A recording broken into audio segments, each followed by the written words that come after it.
আবু হুরায়রা রাদিয়াল্লাহু তাআলা আনহু কে নবী সাল্লাল্লাহু আলাইহি সাল্লামের যে হাদিস রয়েছে বুখারী মুসলিমে, বুখারীতে হাদিসটি 2311 নম্বর হাদিস। আবু হুরায়রা রাদিয়াল্লাহু তাআলা থেকে বর্ণিত, তিনি বলেন নবী সাল্লাল্লাহু আলাইহি সাল্লাম রমাদান মাসে যাকাতের পাহারাদার হিসেবে নবী আপনার আবু হুরায়রাকে নিযুক্ত করেন।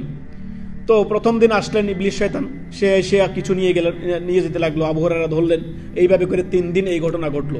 সে প্রতিদিনই কাকতি মিনতি করে ছুটে যায়, প্রতিদিনই কোনো না কোনো বাহানা দিয়ে ছুটে যায়। সর্বশেষ দিন আবু হুরায়রা বলতেছে, আজকে আর তোমাকে ছাড়া ছাড়িনি, মুহাম্মদুর রাসূলুল্লাহ সাল্লাল্লাহু আলাইহি সাল্লামের কাছে গিয়ে তোমাকে নিয়ে ছাড়বো। তখন সে বললেন, দেখো তোমাকে আমি একটু ভালো বিষয় শিখিয়ে দিচ্ছি। সেটি হচ্ছে, তুমি যখনই আমাদের থেকে সুরক্ষা পাওয়ার জন্য যখনই তুমি ঘুমাতে যাবে তখনই তুমি আয়াতুল কুরসি পাঠ করবে। ভোর হওয়া পর্যন্ত তোমার কাছে একজন আল্লাহর পক্ষ থেকে পাহারাদার ফেরেশতা নিয়োজিত থাকবে, তোমার কোনো ক্ষতি করতে পারবে না এই জিন শয়তানেরা। অতএব আয়াতুল কুরসির ব্যাপক ফজিলত রয়েছে। সুবহানাল্লাহ, কোরআন মাজিদে সূরাতুল বাকারায় 255 নম্বর আয়াত, আল্লাহু লা ইলাহা ইল্লা হুয়াল হাইয়ুল কাইয়্যুম ইলা আখির, শেষ পর্যন্ত।